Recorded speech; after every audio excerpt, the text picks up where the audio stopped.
Bonjour très chers compatriotes gabonais, en vos rangs de qualité respectives.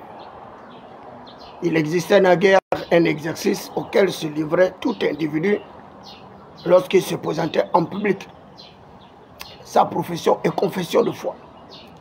Je suis le prince Adouma, Thierry et Sam David Mbirakouma, communément appelé le Minotaure de la baie de Cochon, la voix des sans-voix, la cristallisation des aspirations légitimes du peuple souverain, le garant de toute légitimation et représentativité du pouvoir. Je suis candidat au premier siège du 3e arrondissement de la commune de Libreville pour le renouvellement de notre classe politique et particulièrement notre chambre bicaméra. Je suis la pierre qui avait été rejetée par les bâtisseurs, mais qui deviendra la principale de l'angle au cours de ce processus électoral du 27 septembre 2025. Je voudrais rappeler aux uns aux autres que j'ai déposé au tribunal électoral du 27 septembre 2025 une plainte pour désaveu en paternité du père de la nation, son excellence Brice Clotaire Oligui Nguema. Je voudrais, avant d'entamer ce direct, une fois de plus, féliciter les membres du Conseil d'État et qui ont réussi à lire le droit concernant la candidature justement de Jean-Rémy Yama et qui est victime d'un harcèlement judiciaire. Cet harcèlement judiciaire qui est parti depuis l'élection présidentielle et pour atteindre son paroxysme aux élections législatives et locales. Et c'est à raison que je voudrais exprimer ma gratitude à l'endroit du Conseil d'État et également apporter mon soutien, ma solidarité à l'égard de Jean-Rémy Yama, cet acteur politique des plus brillants, mais qui est victime justement de l'oppression de ce système grabataire qui étouffe le peuple comme une chape de plomb. Il y a un sujet qui défait la chronique aujourd'hui, qui est celui d'un conflit larvé entre les autorités béninoises, disons les populations béninoises, du moins une part, et une autre part des populations gabonaises. Ce conflit qui est parti d'une dépêche de l'Ambaréné, où nous nous étions tous insurgés contre l'attitude grégaire, vindicative et revancharde de ce que nous avons tous qualifié d'activistes de palais.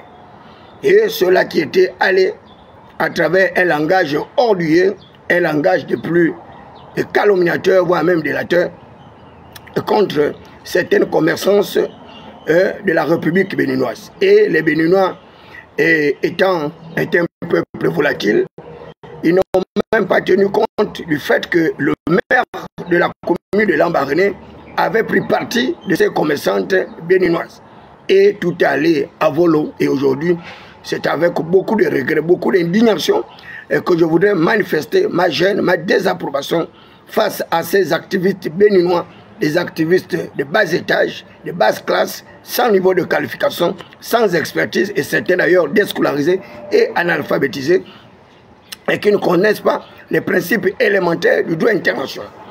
Je voudrais rafraîchir donc la mémoire à certains activistes béninois sur le principe de la Déclaration universelle des droits de l'homme et du citoyen de 1789, corrélée par la lutte contre les privilèges monarchiques du roi Louis XIV. Un de ces articles cite clairement que tous les êtres humains naissent libres, égaux en droit et en dignité, et qui sont dotés de la personnalité juridique.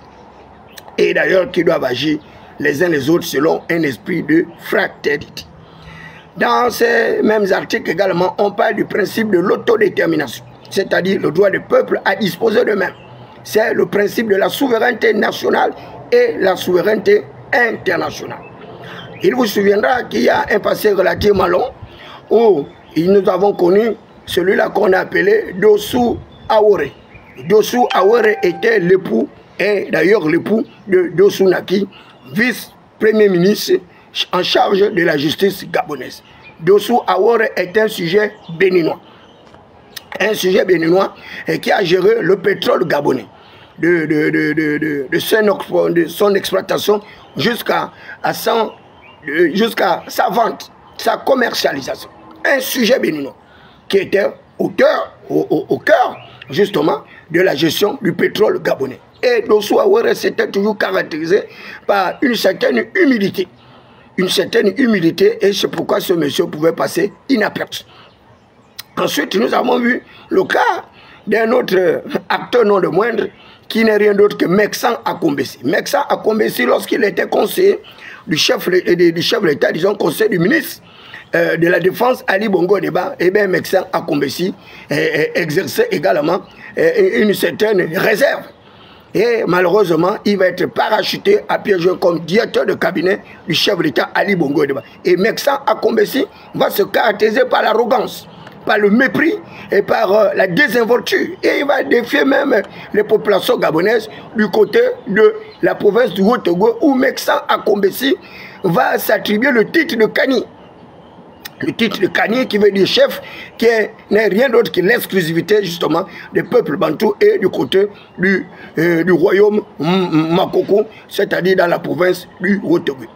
Et malheureusement, curieusement, pendant que nous dénoncions justement l'attitude grégaire de Meksan Akombesi, eh bien, notre frère Philippe Ouazangoy, et qui appelle à l'agression des Béninois et qui appelle à leur assassinat, n'avait pas sorti un seul mot. Et je voudrais rappeler notre aîné Philippe Ouazangoy, que je connais très bien, à travers ces lettres assez piquantes pour dire que nous ne sommes pas là pour encourager la violence, nous ne sommes pas là pour encourager les tentatives de déstabilisation de notre pays. Nous sommes au Gabon, le Gabon c'est notre pays, et s'il y a des communautés qui ne veulent pas justement respecter notre réglementation, eh bien, il suffira pour eux de quitter le territoire gabonais et d'aller se retrouver chez eux. Une fois Meksan Akombesi s'est retrouvé au trône du gouvernement de notre pays en qualité de directeur de cabinet du chef de l'État, Meksan Akombesi va récupérer tous les sémi-gabonais, des Gabonais d'adoption, des Gabonais par l'effet de naturalisation, des Gabonais par l'effet du sol et des Gabonais par l'effet de mariage. Et toutes ces personnes que mon frère Eric parle souvent de demi-gabonais, donc des Gabonais de 50 kilos, vont une fois de plus faire main basse sur l'économie de notre pays, spoliant et détruisant donc notre système macroéconomique pour enrichir justement le peuple béninois. Dans cette incarcelle également du directeur de cabinet du chef de l'État, Meksan Akombesi, nous allons encore voir apparaître un autre personnage de plus saugrenu, un certain Liban Suleiman, un acteur politique étatique de plus médiocre, qui d'ailleurs a marqué très négativement notre système politique, économique et social, parce que lui, il a perdu son temps à distraire Ali Bongo Deba en invitant des stars sur le plan mondial, captant ainsi l'argent de notre pays. Et nous avons vu encore un autre, je crois, sujet français, et qui a distrait Ali Bongo Deba à travers le New York Forum, où les gens ont dilapidé l'argent du pays par de fausses propagandes pour servir justement d'alibi dans la tentative d'amélioration du capital social du chef de l'État, Ali Bongo Deba, déjà terni par une gestion scabreuse, apocalyptique et comateuse des deniers de notre pays. Et dès la chute du pouvoir par Ali Bongo Deba, eh bien, Meksan Akombesi, Kani, va se retrouver au Bénin avec son frère Liban Suleiman qui va se retrouver au Liban. Et c'est toute l'économie de notre pays qui a été comme ça dilapidée. Donc le soulèvement du Gabon est la conséquence du développement de ces différents pays, le Bénin et autres. Et aujourd'hui, c'est quand même tout à fait curieux de constater que les autorités béninoises arrivent comme ça à flageller les Gabonais, arrivent à mépriser notre chef de l'État, l'insulter, insulter son épouse, et c'est une attitude que nous n'acceptons pas. Et nous refusons d'ailleurs d'accepter leurs excuses. Ce sont des excuses hypocrites, et ces excuses-là doivent avoir la réponse qu'il faut, parce qu'on leur a averti depuis le départ que le Gabon est un pays béni. C'est un pays riche à revenus intermédiaire de la tranche supérieure, considéré comme un scandale halieutique, un scandale minier, un scandale financier, et par conséquent, nous ne dépendons d'aucun autre pays. Et qui plus est, le Bénin, qui se trouve à plusieurs milliers de kilomètres du Gabon. Nous aurons pu accepter que ce soit le Congo, et qui nous insulte, la Guinée équatoriale, le Cameroun et autres, mais il est hors de question qu'un pays de l'Afrique de l'Ouest, et qui est à des milliers de kilomètres de nous, puisse se comporter avec autant de mépris, avec autant de désinvolture. Le paroxysme va être atteint par, une fois de plus, la nomination à une prestigieuse fonction de directeur de cabinet financier du chef d'État. Un autre sujet béninois, un électricien, sans base électorale, sans base législative, sans diplôme, sans qualification, sans expertise. Et il va être parachuté comme ça dans notre sphère décisionnelle. Un petit enfant de bas quartier des égouts de Djonké, des égouts justement de ces quartiers malfamés du Bénin. Et avec cet argent, ils ont pu développer soit de leur pays, le Bénin, et à cause du coup de liberté que nous avons tous apprécié.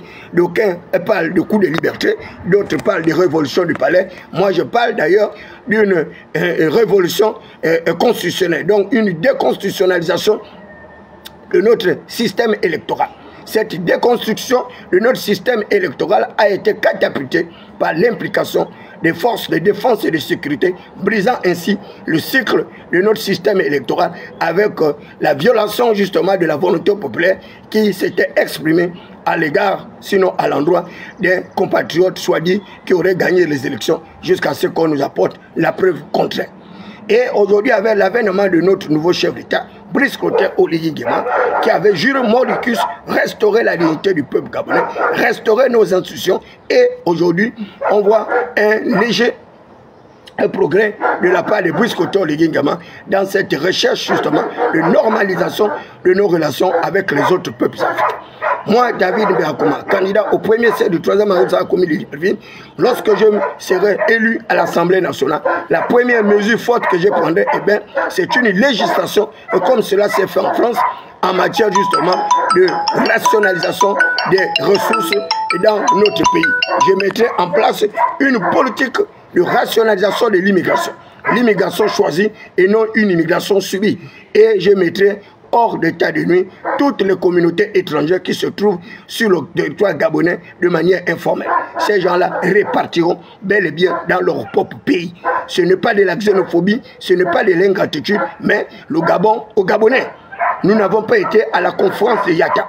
Cette conférence qui a justement circoncié nos différents États. Le Gabon a 267 667 km². Donc nous avons un grand espace avec des vastes champs de pâturage où nous pouvons exercer une agriculture extensive, une agriculture à haute intensité capitalistique. Donc les Gabonais ne mourront jamais de faim. Nous ne mourrons jamais de faim. Nous sommes un peuple béni. Mais ce sont les dirigeants qui arrivent à s'accommoder avec les communautés étrangères pour jeter du discrédit au peuple gabonais, pour l'affamer, pour le marginaliser, pour l'esclavagiser, de telle sorte que des petits pays à faible niveau de qualification, à faible revenu, à faible croissance économique arrivent à nous manquer de respect. Avec la croissance économique ou pas, vous le savez très bien que le Gabon est le deuxième pays producteur du manganèse. Le Gabon est pratiquement parmi les 3 premiers pays producteurs de l'uranium. Lorsque vous enrichissez l'uranium, eh bien, vous arrivez à développer des armes nucléaires, des armes bactériologiques. Et Satan 3, et qui est d'ailleurs une arme bactériologique de l'URSS, peut être justement l'uranium enrichi de Mounana. Nous avons également l'or. Nous avons le manganèse, nous avons l'uranium, nous avons le zinc, nous avons le pétrole, nous avons le diamant, nous avons le nickel, nous avons le fer. Nous avons encore 600 km de côte avec toutes les espèces poissonneuses. Donc nous n'avons pas à dépendre d'eux. Nous n'attendons rien du peuple béninois. Je dis bien, nous n'attendons rien. Et d'ailleurs, dans les relations bilatérales entre le peuple béninois et le peuple gabonais, les Gabonais n'ont pas tiré profit du coup des avantages comparatifs de cette diplomatie à fleur de peau, une diplomatie qui ne sert qu'aux intérêts justement du peuple béninois. Et nous décidons, comme l'a dit le chef de l'État, de mettre fin. La récréation est terminée et c'est pourquoi j'invite le ministre de l'Intérieur, le ministre de la Défense, au sortir de cette élection qui va se terminer le 27 septembre, que les autorités gabonaises de notre pays puissent mettre en place un système de régularisation des situations administratives de l'ensemble des étrangers sur notre territoire, quelle que soit leur origine. Je dis bien, quelle que soit leur origine. Il vous souviendra qu'il y a un compatriote gabonais dont les autorités béninoises ont loué sa maison ici au Gabon. Et jusqu'à présent, M. Ikamba n'a toujours pas pu rentrer en possession de pratiquement plus de 60 millions de francs CFA de bons locatifs des autorités béninoises, narguant ainsi ce dernier sur notre propre territoire. Il est de même pour notre compatriote Ango Gervais, et qui a été spolié du côté du Sénégal, qui avait une unité productive où il employait des Sénégalais, avec les investissements de près de 350 millions de francs CFA. Il a été chassé du Sénégal, manu militari, et comme un laissé pour compte sociétal, un marginal, un exclu de la croissance économique. Et d'ailleurs, j'invite le chef de l'État, Brice Koté Oligui Nguema, de rentrer en contact avec Gervais Onyan pour qu'il puisse également accompagner Hervé Patrick Opianga dans sa nouvelle structure qui va nous permettre justement d'élever les poulets de chair sur notre territoire afin que nous ne puissions plus importer ces poulets de chair. Il est de même pour le niveau de l'agriculture. J'appelle le chef de l'État, Brice Koté Oligui Nguema, d'augmenter le budget de l'agriculture en termes d'investissement pour que nous puissions arriver à accélérer le processus de gain dans notre pays avec des grandes exploitations pour lutter contre les déficits alimentaires, lutter contre les déséquilibres alimentaires pour que le Gabon puisse atteindre l'autosuffisance alimentaire. Nous avons tous les atouts pour pouvoir justement nous faire respecter de tous ces pays-là qui arrivent comme ça à vouloir marginaliser les Gabonais, à vouloir nous traiter de lâches, de péros, de potrons et de feignants. Les Gabonais sont un peuple accueillant et nous ne pouvons pas continuer à accepter que ces gens-là continuent à nous mépriser. Il n'y a aucun pays en Afrique francophone où il y a un Gabonais qui a pu atteindre des hauteurs. Donnez-moi un seul nom d'un Gabonais qui a pu devenir ministre, et qui a pu devenir directeur de cabinet, qui a pu devenir directeur et je ne sais quoi. Et même dans toutes les organisations internationales, vous ne verrez jamais des Gabonais à des très prestigieuses fonctions, à part au niveau de la CEMAC, au niveau de la communauté économique digitale Afrique centrale, où nous avons quand même eu plusieurs places les plus prestigieuses. Mais dans tous les cas, nous n'avons jamais occupé une place de choix au niveau justement de la République béninoise, et ce sont eux qui parlent du principe justement de la réciprocité. Vous pouvez exercer votre réciprocité comme vous le voulez, et bien nous attendons voir comment cela va se faire. Les autorités béninoises se sont impliquées dans un conflit interpersonnel, dans un conflit entre activistes et sommant d'ailleurs leur population qu'ils enverraient cet avion. Jusque-là, nous attendons les aéronefs de la République béninoise pour récupérer leurs compatriotes qui voudront bien rentrer au Bénin. Je le dis, je l'affirme avec toute la force de mon intime conviction que les autorités béninoises ne seront jamais capables d'absorber le chômage des Béninois. Ils ne seront jamais capables d'absorber la misère du peuple gabonais, le peuple béninois. Ces Béninois sont sur un terrain fertile. Ils sont sur une Jérusalem et par conséquent, ils n'accepteront jamais de repartir, vivre dans les égouts de Bénin, repartir, vivre dans la pauvreté, dans la misère, dans l'esclavage. Le Gabon est un pays libre. Et nous avons hérité cette liberté dans la lutte contre le néocolonialisme.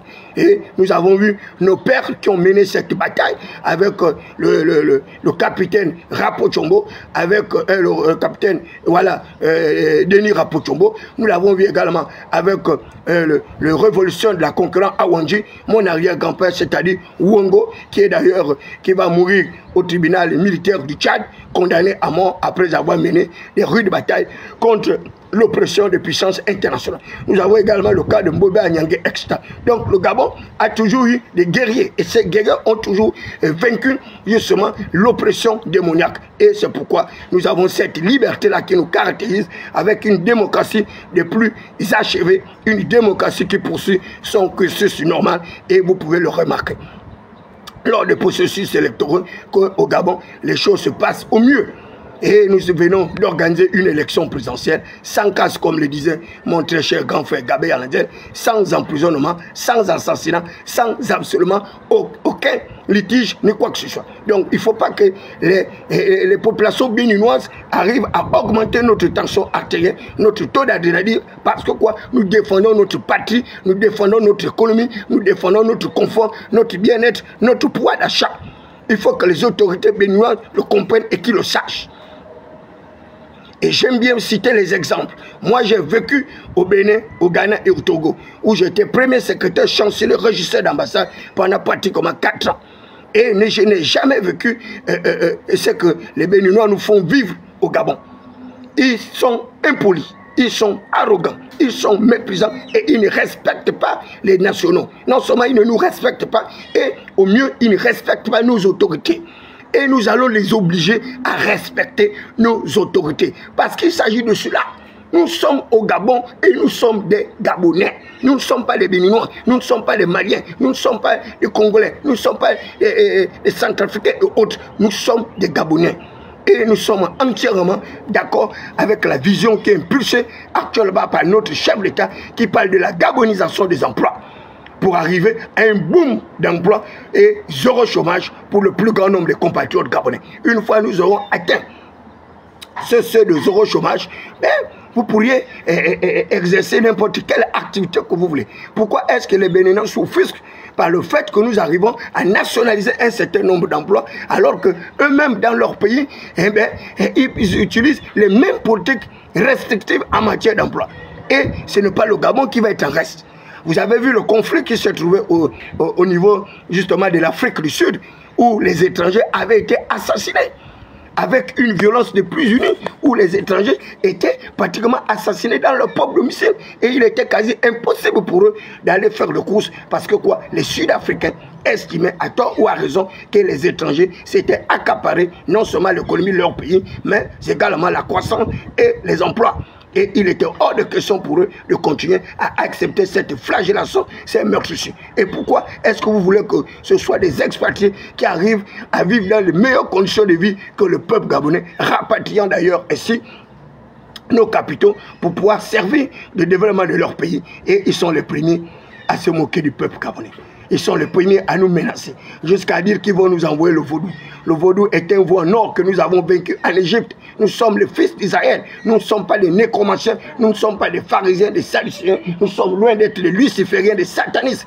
Nous sommes les fils d'Isaac, les fils de Jacob. Et c'est pourquoi nous n'avons pas peur de vos espèces de gris, etc. Si ce sont nos autorités qui arrivent à exalter vos fétiches, eh bien, nous n'avons rien à foutre de vos fétiches. Nous avons notre Njobi, nous avons notre Muri, nous avons également nos ancêtres qui sont là, qui nous protègent. Vous ne vous êtes jamais posé la question de savoir comment est-ce qu'un petit pays comme le Gabon n'arrive pas à être envahi par les étrangers que vous êtes. Il vous souviendra, pour rafraîchir votre mémoire, que notre général défunt, paix à son âme, Idriss Ngari, avait mené une opération au Cap-Cher à cause toujours de votre impolitesse. À cause de votre impolitesse. Et Idriss Ngari a tiré déjà l'attention du pouvoir public sur la nécessité d'avoir à régulariser la situation des immigrants dans notre pays. Le général de brigade également, Nguetara, le directeur du CEDOC, avait déjà attiré l'attention du pouvoir public sur le seuil très élevé des étrangers sur le territoire gabonais. Et là, je pense que nous avons atteint un seuil intolérable. Et ce seuil intolérable est inacceptable et ça ne peut plus continuer comme ça. Et moi, à l'Assemblée nationale, et je vous invite de voter pour moi le 27 septembre, je vous dis, la première loi que je mettrai en place, eh bien, c'est la loi qui va servir de rapatriement de tous les étrangers en situation irrégulière au Gabon. Et ce serait sans contredit. C'est la première mesure que je prendrai pour arriver à rationaliser notre immigration. Nous mettrons en place des mesures préventives pour une immigration choisie et non une immigration subie. Une immigration de technologie, de brevets de cerveau et non une immigration sauvage avec les individus qui n'ont aucun profil qualifié d'emploi, qui viennent comme ça exercer dans le secteur informel. Il faut que vous le sachiez. C'est la première mesure que je prendrai. La seconde mesure que je prendrai également, c'est d'arriver à normaliser, à amplifier plutôt nos relations bilatérales entre communautés. C'est-à-dire la communauté camerounaise, la communauté congolaise, la communauté également centrafricaine et autres. Mais je voudrais tout de même attirer l'attention du peuple camerounais sur la nocivité également de leurs compatriotes. Et ils ont pratiquement le même esprit grégaire comme le peuple béninois. Regardez le peuple camerounais. Ils ont leur chef d'État qui poursuit un 8e mandat. Un grabataire avec près de 93 ans au sommet de l'État. Leurs compatriotes ne parlent pas de la démocratie du Cameroun. Ils ne parlent pas de l'État de droit du Cameroun. Ils ne parlent pas du panafricanisme camerounais. Mais ils ont un certain Niamsi qui insulte notre chef d'État, qui insulte nos institutions, jour et nuit, et il n'est pas inquiété. Et jusqu'à présent, il n'y a rien pour pouvoir ramener ce compatriote à l'ordre. Dites au peuple camerounais que les Gabonais ont décidé de mettre de l'ordre et l'ordre sera mis au Gabon. Tous les expatriés qui ne respecteront pas l'état de droit, qui ne respecteront pas la dignité du peuple gabonais, qui ne respecteront pas nos institutions, en tête desquelles la présidence de la République, eh bien, ce serait à vos risques et périls. Vous avez vu le cas de Kango Komo, un sujet camerounais qui avait été brûlé vif. Je dis bien brûlé vif. Du côté du PK5. Dites aux autorités béninoises de discipliner leurs troupes avant qu'il ne soit trop tard. Je dis bien, dites aux autorités béninoises de discipliner leurs troupes avant qu'il ne soit trop tard. Dans le Conseil des Nations, il y a ce qu'on appelle les relations bilatérales. Les relations bilatérales, c'est deux peuples, le peuple béninois, le peuple gabonais. Et dans ces relations bilatérales, les diplomates ont pour premier rôle le rôle de la représentation, le rôle de la représentation, le rôle de secours, le rôle de protection, le rôle d'assistance et d'ailleurs un autre rôle qui est celui de l'évaluation. Le rôle d'évaluation. Il faut que les diplomates gabonais qui sont en France, qui sont au Bénin et autres, puissent porter plainte contre ce sujet béninois et qui a dit qu'il allait faire des matières fécales dans la bouche de la première dame, notre maternité allaitante. Ce sujet béninois doit faire l'objet d'une interpellation et d'une arrestation afin qu'il puisse servir d'exemple. Parce que dans les relations bilatérales, c'est une forme d'agression. Et cette agression, nous ne l'acceptons pas. Une autre agression vient de celle, une fois de plus, des populations du Bénin qui ont tenté de rentrer sur le territoire gabonais avec des fétiches. Ces fétiches-là sont des armes spirituelles et nous en savons quelque chose. Parce que la Bible dit que les armes avec lesquelles nous combattons ne sont pas charnelles. Mais les armes avec lesquelles nous combattons sont puissantes par la Seigneurie, d'ailleurs, du Saint-Esprit pour renverser le fauteuil. Nous sommes des croyants. Nous ne sommes pas des animistes. Nous ne sommes pas des nécromanciens et autres. Le peuple gabonais est un peuple chrétien, un peuple croyant qui a foi en la justice divine. Et c'est pourquoi nous n'avons pas peur de vos fétiches. Donc, votre vaudou, eh bien, nous n'avons rien à foutre de cela. Ce n'est pas le vaudou qui a construit le Gabon. Ce n'est pas le vaudou qui a doté le Gabon de toutes ses richesses. Et ce n'est pas le vaudou qui va finir la carpe de Lambaréné. La carpe de Lambaréné, elle ne finira jamais à Lambaréné. Parce qu'il y a un Dieu qui multiplie chaque jour les richesses du Gabon. Vous coupez le bois au nord, le même bois pousse au sud. Vous coupez aussi à l'est, le même bois. Donc le Gabon est un pays en véritable...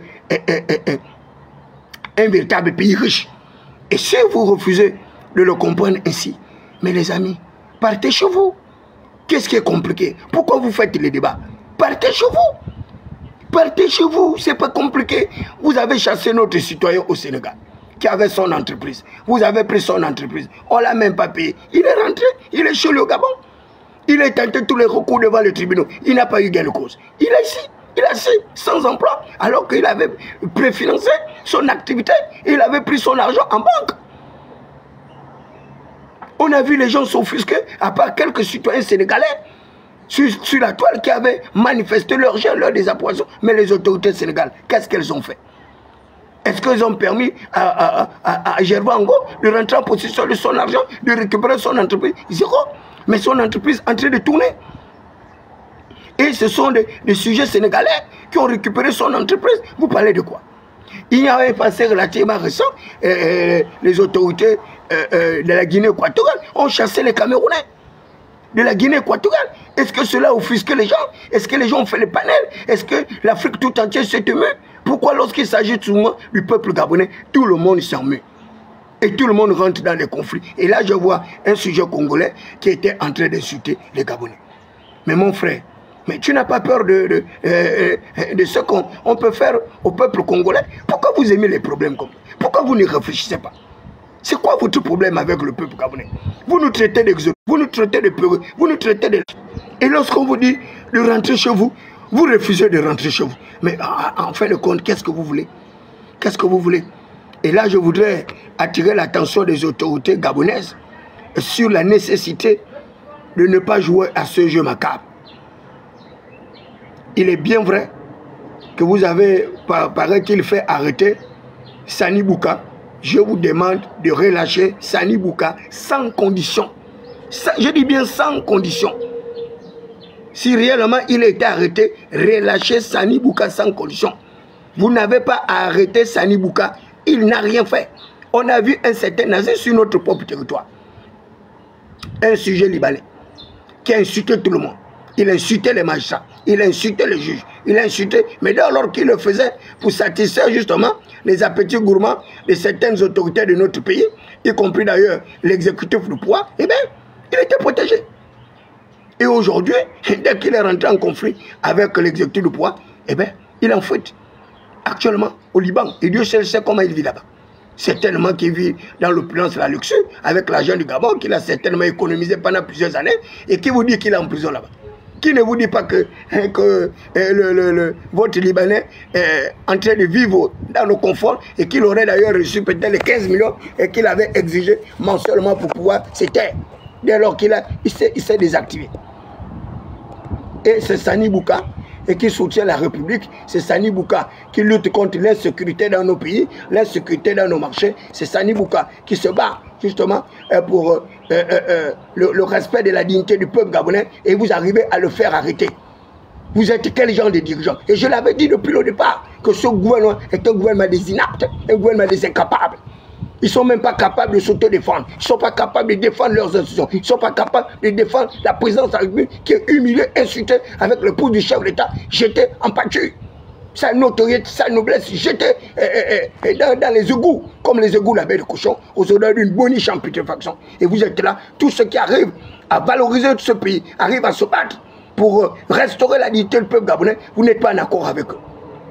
Vous êtes les premiers à crier sur Éric Otiété. Mais les Éric Otiété, les Berthier, autres, soient là l'embarrassé parce que les autorités de notre pays sont des inaptes, ce sont des incapables. Ils ne sont pas capables de discipliner l'État, ils ne sont pas capables d'exercer le pouvoir, ils ne sont pas capables d'assurer le maintien de l'ordre, la sécurité des biens des personnes. Et quand un État incapable de sécuriser les biens des personnes, un État incapable de redonner la dignité des Gabonais, vous voulez qu'il se fasse quoi?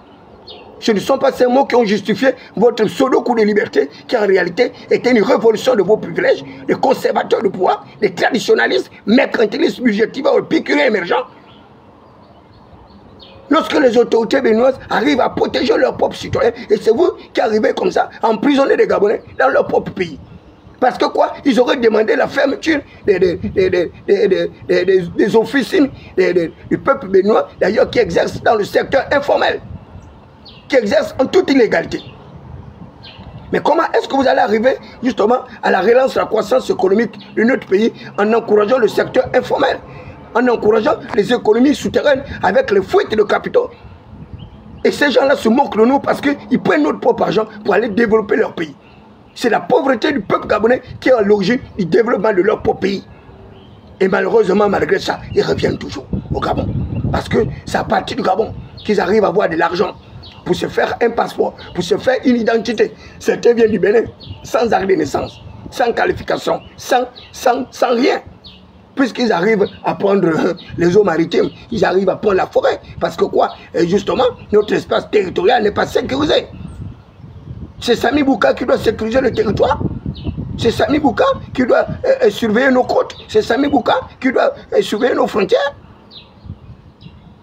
Vous voyez comment ces gens-là sont. Et lorsqu'on vous dit que le 27 septembre, ne perdez pas le temps. Ne votez pas les candidats de l'Union démocratique des bâtisseurs.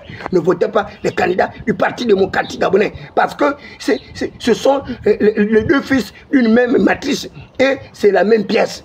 Bonnet blanc, blanc bonnet ou bonnet rouge, rouge. Ces gens-là n'ont pas les aptitudes requises pour relever le défi de la croissance économique. Ils n'ont pas le profil qualificatif d'emploi qu'il faut pour pouvoir redonner la grandeur, la dimension nationale et internationale du peuple gabonais. Pour que les gens nous respectent, il faut que nous ayons des dirigeants à la dimension de la 5e République.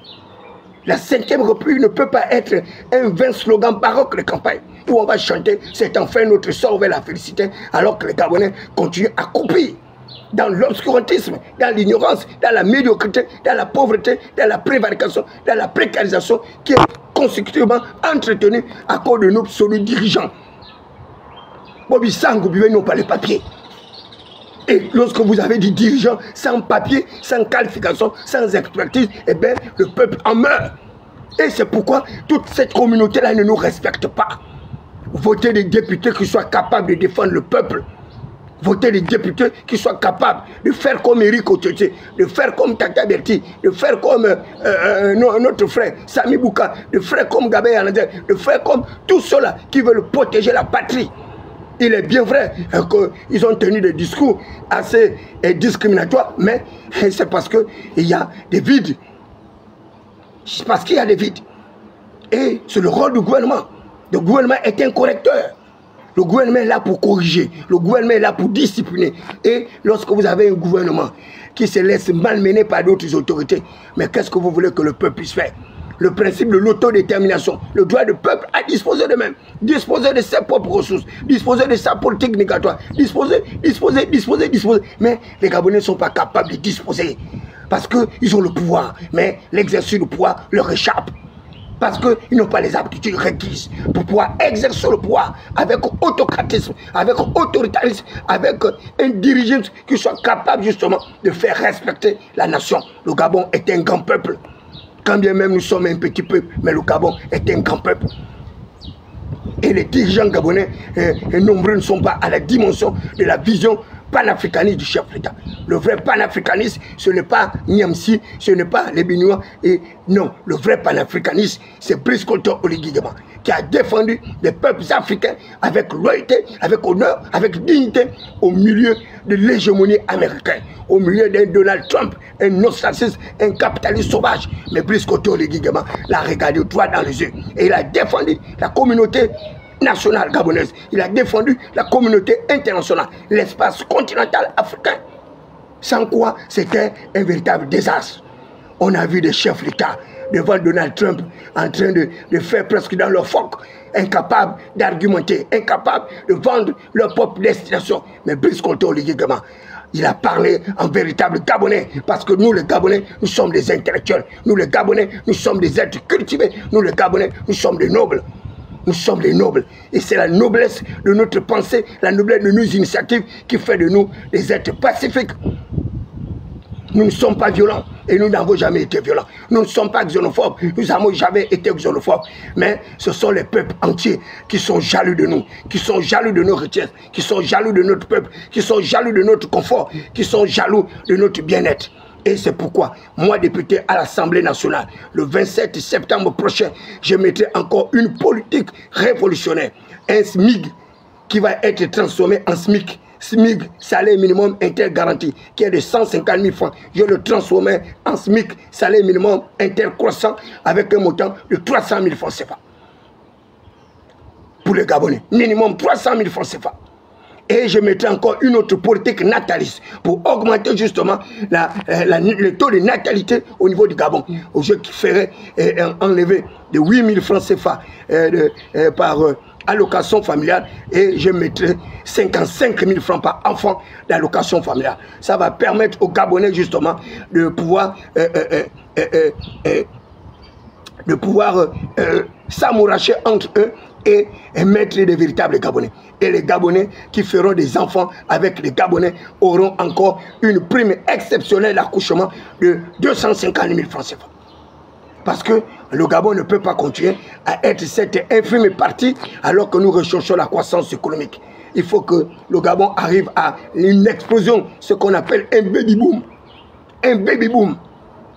Nous devons arriver à ce baby boom. Et ce baby boom-là ne peut être consécutif qu'à la mise en place des politiques incitatives en matière de natalité. Moi, député à l'Assemblée nationale, je mettrai également des politiques préventives, des politiques sanitaires et j'arriverai à une espèce de généralisation de la santé pour tous. Et je ferai en sorte que des lois protectrices de l'enfance, les lois protectrices également des vieillards soient mises en place. Je ferai en sorte que dans les différents chefs-lieux de province, nous puissions avoir des officines sanitaires à la dimension du peuple gabonais. Et je mettrai également à disposition une indemnité chômage pour les Gabonais en extrême difficulté et dont le montant se situerait entre 200 000 francs et 250 000 francs. Et cela est possible. Il est possible de le faire alors que si on arrive à donner 120 millions de francs CFA à un ancien Premier ministre qui a fait 18 mois en fonction, 150 millions de francs, 120 millions de francs CFA par an, sans compter les véhicules. Alors que ces gens-là, en 18 mois, un Premier ministre a déjà accompli sa vie. Pourquoi lui donner autant d'argent? Pourquoi assurer une retraite dorée des présidents des chambres, le président de la Cour constitutionnelle, le président du Conseil d'État et autres, et ne pas justement aider les populations les plus enclavées à avoir un minimum social? Moi, à l'Assemblée nationale, je mettrai également une autre politique de lutte contre le monopole.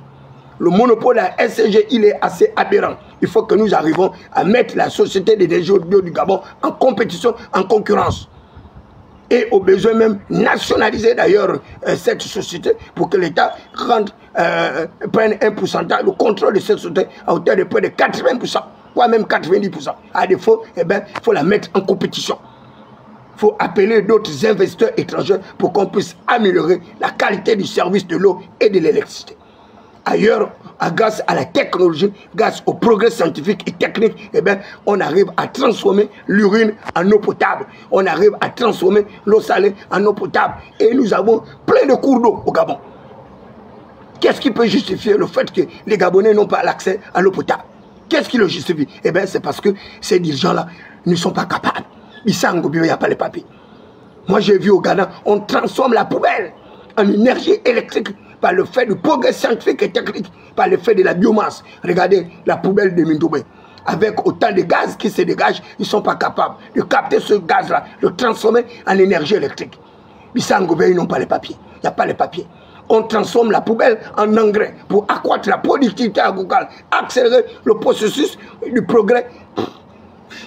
Et vous avez des députés comme ça, des maires illettrés, des maires semi-lettrés, qui ne comprennent rien des enjeux électoraux, qui ne comprennent rien des enjeux de développement, qui ne comprennent rien de la vision du chef de l'État. Et ils sont là, mangeant, vivant, aux côtés du chef de l'État, avec des nominations factices, des nominations qui ne leur servent à rien, qui ne servent même pas l'autorité, qui leur a permis d'avoir accès à un confort immérité. Moi, à l'Assemblée nationale, il n'y a personne sur l'ensemble du territoire international qui contribueront à insulter le chef d'État gabonais.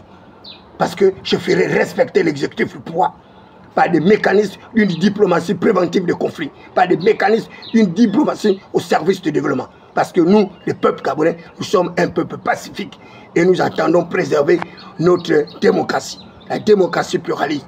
La démocratie qui avait été initiée par le père Paul Babissolo. Une démocratie apaisée, une démocratie complexisée avec Maître Louis Agodjo Okawe.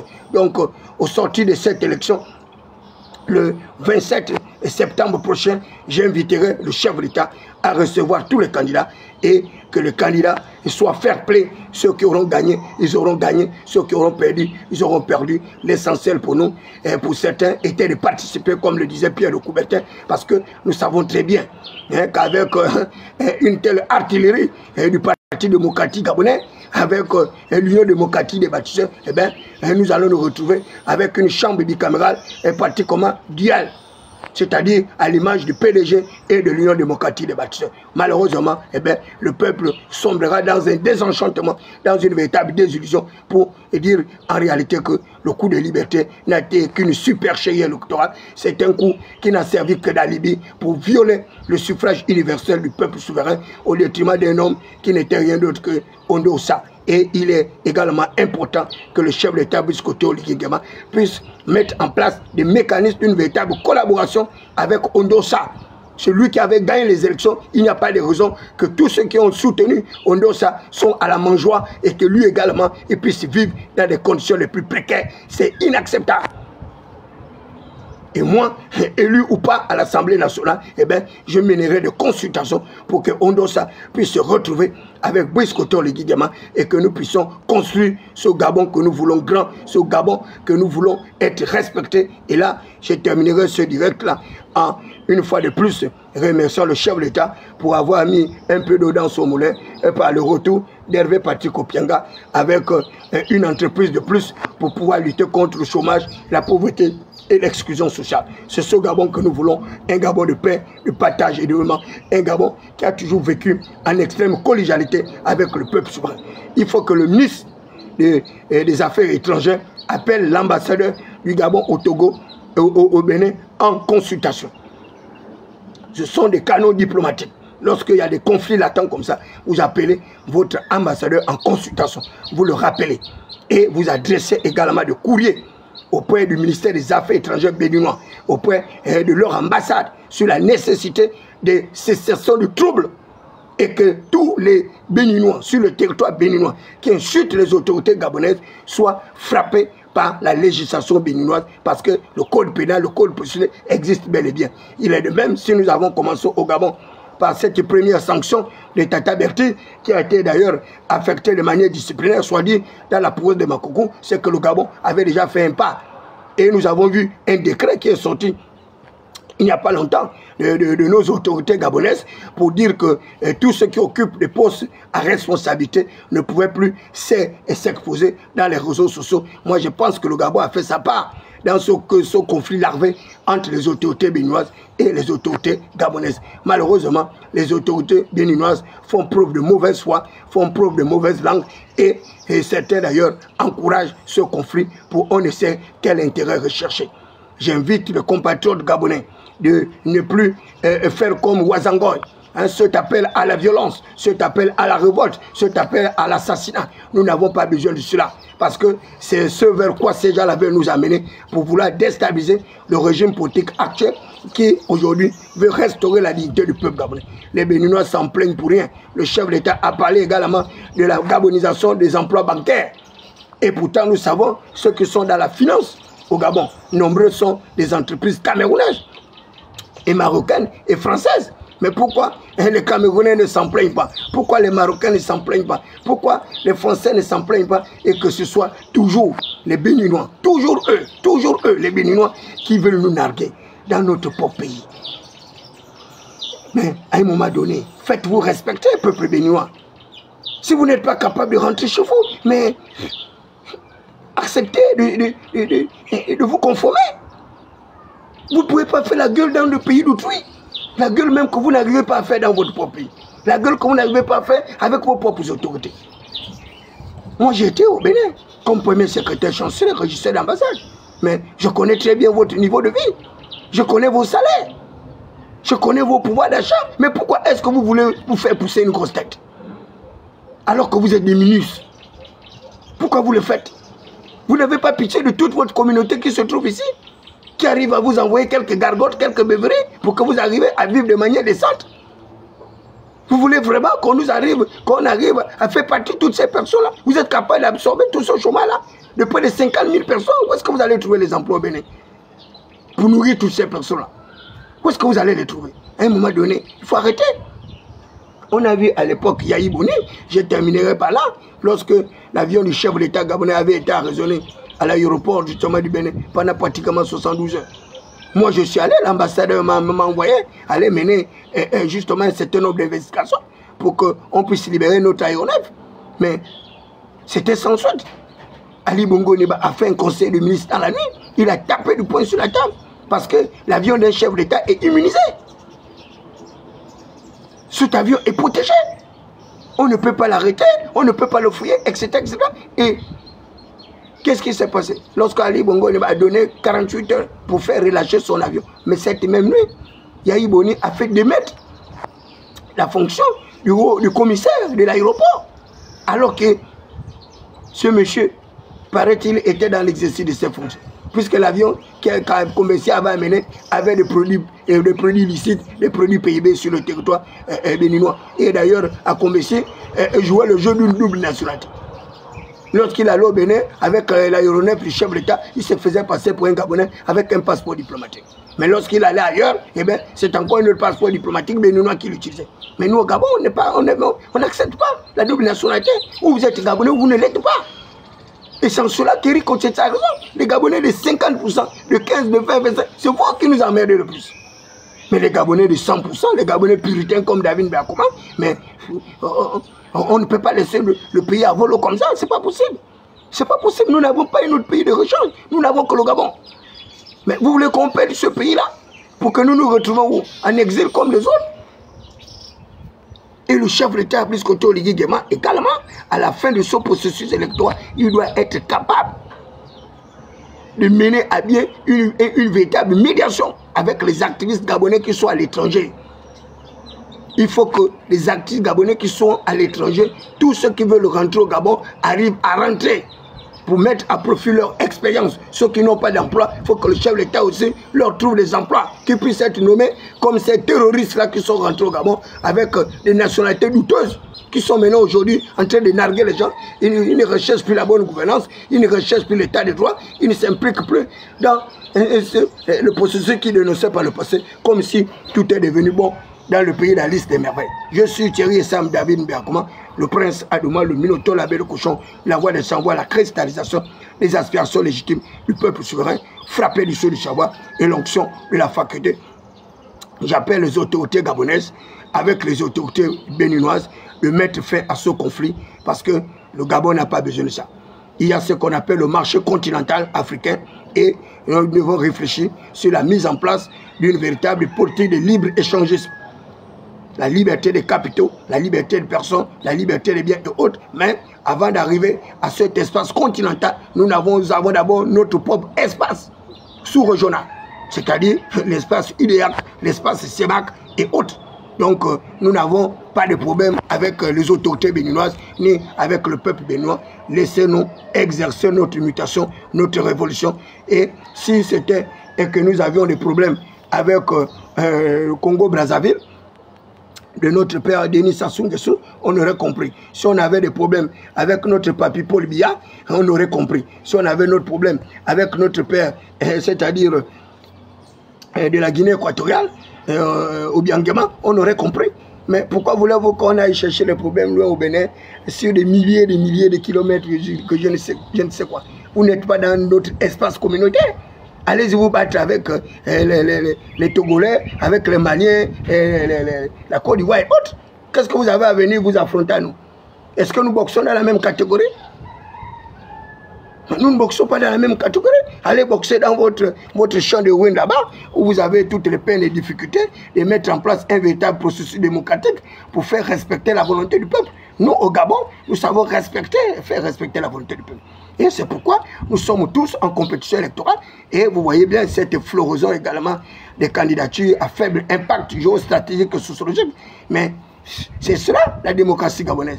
Elle est en parfaite évolution, elle est en parfaite imitation. Et aujourd'hui, nous nous réjouissons de cette avancée démocratique dans notre pays. Donc, souffrez que nous mettons en place nos nouvelles institutions. Arrêtez de nous distraire, arrêtez de nous emmerder.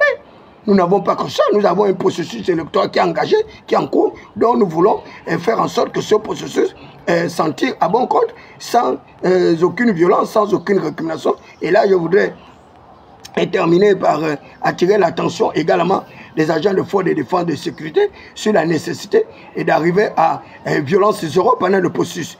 J'ai bien vu que Gervais Onyan, qui est d'ailleurs un allié de l'Union démocratique des bâtisseurs, je l'ai vu ce sujet sur le fait que ces candidats seraient menacés, son QG saccagé, et il a bel et bien identifié les auteurs présumés de cet acte macabre, et il a bien cité ces deux formations politiques. Moi, je pense que les Gabonais n'ont pas besoin de cela. Hein, vous savez, nous sommes à la fin du processus. Allez, on n'avait que 7 ou 9 jours pour pouvoir nous redéployer sur le terrain. La campagne va vers son achèvement. Hein, nous attendons le 27 septembre.